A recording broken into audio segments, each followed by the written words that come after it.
Nesse vídeo eu vou trazer para vocês um comunicado ao mercado de Sul América, um comunicado ao mercado de CSN, um comunicado ao mercado de Bradesco, uma informação relacionada a Petrobras, outra informação relacionada a Petrobras, bem como em relação a Cosan, e um comunicado ao mercado de IRB. Então vamos ao vídeo. Salve, salve, investidores! Como é que vocês estão? Sempre lembrando que antes de continuar, você clica no botãozinho vermelho de inscrever-se para ajudar esse canal, tá bom? Começando aqui com Sul América, um comunicado ao mercado em que ela informa aos acionistas e ao mercado em geral que recebeu no dia 22 de junho de 2022 um comunicado anexo enviado pela Redditor a respeito da aquisição de units Sula 11 da Sul América pela Redditor, de tal modo que a participação hoje detida pela Redditor na Sul América é de mais de 15%, 15,08%, sendo 10,03% de ações ordinárias Sula 3 e 20,16% do total das ações preferenciais Sula 4. Redditor aí então continua comprando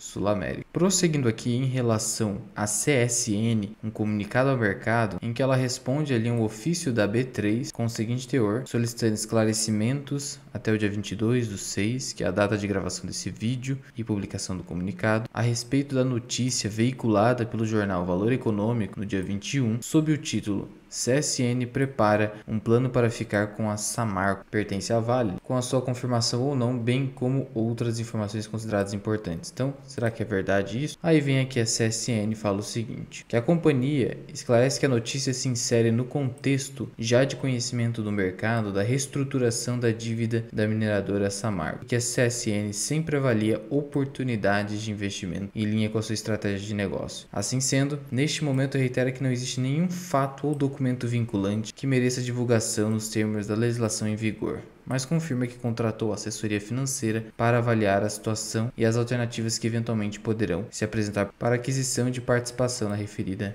mineradora. Então a CSN tem sim interesse em comprar a Samarco. E aí dentro desse contexto, a Vale diz que Samarco não está à venda. Então o que está acontecendo aqui? A BHP e a Vale informaram que a Samarco não está à venda e reafirmaram seu apoio ao plano de reestruturação protocolado pelos sindicatos de empregados da Samarco e outros credores em 18 de maio. Lembrando que a Samarco mineradora está com pedido de recuperação judicial desde 9 de abril de 2021 e ela está tentando ali reestruturar sua dívida. Nesse meio tempo, a CSN de olho ali na empresa. Portanto, a gente ainda não sabe se realmente ela vai ser vendida para a CSN, mas tudo indica que CSN vai tentar alguma proposta aí junto à Vale. Prosseguindo aqui em relação ao Bradesco, um comunicado ao mercado em que ele comunica aos acionistas e ao mercado em geral que firmou com o banco BNP Paribas Brasil SA um acordo de esforços conjuntos para viabilizar a potencial transferência na prestação de serviços locais aos clientes Private Bank, que é o segmento corporativo aqui, né? Que é o segmento aqui mais chique, digamos, do banco, né? E aqui no caso do banco Paribas, que optarem por migrar para o Bradescão, em decorrência da decisão do Paribas de descontinuar seus serviços locais nesse segmento. Então, é um acordo para que os clientes private migrem para o Bradescão, porque o Paribas vai cessar com a sua atividade nesse segmento. O acordo então visa justamente garantir a continuidade dos serviços com a mesma excelência que o Paribas estaria ali oferecendo. O Bradesco possui ampla e sólida plataforma local de private banking, sendo o segundo maior player nesse segmento no país, segundo a Ambima, com mais de 380 bilhões de ativos sob gestão e cerca de 400 funcionários dedicados a isso. E aí, os clientes que optarem pela migração para o Bradesco Private Bank terão acesso a uma ampla gama de produtos e serviços, incluindo orientação sucessória e sobre ativos internacionais, assessoria em ativos não financeiros e operações estruturadas. Operações estruturadas eu fico até com medo. Isso aqui logo vem na minha cabeça o COI.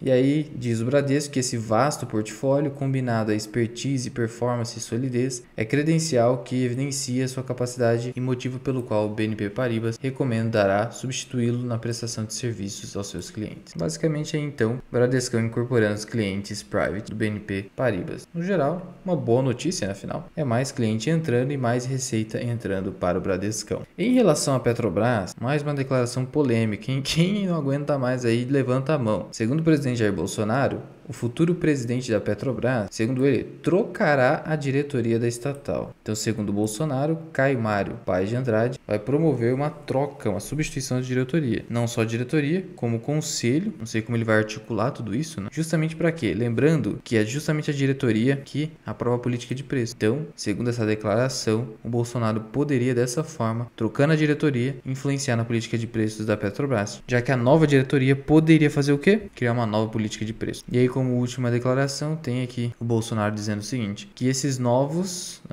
membros vão dar uma nova dinâmica, estudar a questão do PPI, a política de preço. Se for o caso, o próprio conselho muda o PPI. Acho muito difícil disso aqui acontecer. Por isso, comprei aquelas 100 ações de Petrobras, essa elevada queda que teve aí no mercado, ficando com um preço aqui de R$ 26,75. Tô positivo ainda, mas se continuar com essas declarações, a ação vai cair cada vez mais e eu vou ser obrigado a aproveitar a pechincha. Prosseguindo aqui, em relação ainda à Petrobras, ela trouxe uma atualização sobre a venda da Gaspetro, a operação de gás ali da Petrobras. E esse aqui é um comunicado que continua, que já foi declarado no dia 28 de julho do ano passado, 2021, que é esse comunicado aqui, em que a Petrobras vendeu o quê? A Gaspetro para a Comgás. 51% de participação que a Petrobras tinha na Gaspetro. Dessa forma, a Petrobras simplesmente zerou sua posição, uma venda de 2 bilhões de reais, que vai ser pago no fechamento do contrato. E quando é o fechamento do contrato? O fechamento é justamente após a aprovação do CAD, Conselho Administrativo de Defesa Econômica. Precisa evitar ali, segundo a legislação brasileira, violações à livre concorrência. Por isso, grandes operações de mercado precisam de aprovação do CAD. Lembrando que essa venda é justamente em cumprimento ali a um acordo que a Petrobras fez junto ao CAD para ampliar a concorrência no setor de gás natural no Brasil. Lembrando que a Gaspetro é uma holding com participação societária em 19 companhias distribuidoras de gás natural, localizadas em todas as regiões do país, atendendo a mais de 500 mil clientes. Então a Gaspetro é muito gigante, sendo que 51% foi para o quê? Para a Comgás, e o resto está com a Mitsui Gás e Energia do Brasil Limitada, que detém 49% das ações, sendo que a Comgás é do grupo Cosan, atuando ali na distribuição, infraestrutura e originação de gás, comercialização e gestão térmica a gás e trading de energia elétrica, ou seja, uma operação muito completa. E tudo isso aqui pertence à gigante Cosan, que atua no mais amplo segmento energético do país, em açúcar, raiz, em etanol, bioenergia, distribuição e comercialização de combustíveis e etc, né? Atuando até mesmo em logística através da Rumo. E justamente o último comunicado ao mercado da Petrobras é demonstrando aqui a aprovação pelo CAD, cuja decisão será publicada no Diário Oficial da União, conforme o prazo regimental do CAD. Então isso vai acabar acontecendo em breve, e isso é uma ótima notícia, porque aí esses 2 bilhões vão entrar na Petrobras e provavelmente serão mais dividendos a serem distribuídos. E o comunicado ao mercado da Cosan é justamente esse, informando que o CAD aprovou a venda com Compass. Lembrando que a Cosan hoje está negociada a uma relação preço-lucro bastante interessante, está sofrendo nos últimos 12 meses uma desvalorização de 24,88%, muito em razão disso o Barsi está comprando muito Cosan, abaixo de R$20 para o Barsi é uma grande pechincha a Cosan, essa gigante holding aí do setor energético. Hoje o PL dela está bem abaixo da sua média, só que veja que em 2013 houve essa porrada no PL, então cuidado com esses eventos extraordinários aqui em 2020 também, isso estica o PL da companhia, lucros extraordinários, e como a cotação costuma acompanhar o lucro, então o PL se eleva aqui, só que hoje está bem interessante o PL da companhia, você já percebe um indício disso aqui na relação EV/EBITDA, que é um pouco maior, e aí se você for comparar esse PL com o crescimento de lucro da companhia dos últimos 5 anos, você pega e fala, tá muito barato. Na minha opinião, a companhia está descontada, segue meu radar, mas cuidado porque em 2021 teve esse lucro líquido aqui gigantesco de 6 bilhões de reais na Cosan, e dentro dele aqui tem não recorrente referente ao IPO da Raízen, então cuidado. Então olha a disparidade para os anos anteriores, em que o lucro da Cosan costuma ficar entre 1,3 bi e 2,4, 2020 foi bem baixo, menos de 1 bi. Esse ano já lucrou no primeiro trimestre de 2022 500 milhões, então provavelmente vai ficar nesse patamar de 2 a 2,5 bi ali de 2019. Lembrando que é uma companhia bastante endividada, o que é algo comum aqui para esse setor que exige muito investimento. Ainda assim, a alavancagem financeira, no final das contas, considerando a forte geração de caixa, está abaixo de 3 vezes o EBITDA. Então, tá interessante, tá saudável financeiramente para o setor, principalmente com essa margem líquida superior a 20%. E prosseguindo aqui em relação à IRB, um comunicado ao mercado muito triste.